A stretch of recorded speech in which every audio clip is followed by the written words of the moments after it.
हाँ तो थोड़ी है और वे सरकारा मार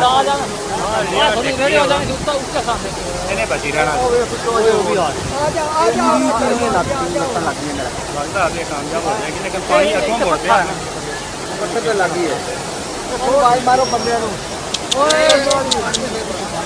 वे आपे चोया होवे वे आपे चोया पीछे तो लगता पूरा वो खुलिया है पोल्ट्री की होता है फार्म हाउस पूरा खुल गया वही जा रही हैं वही जा रही हैं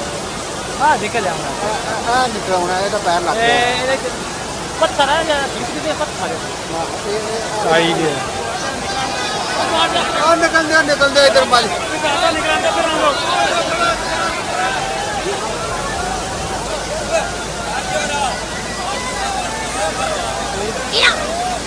तू साइड ते हो जा यार खुदा दे निकलण दे बेचारे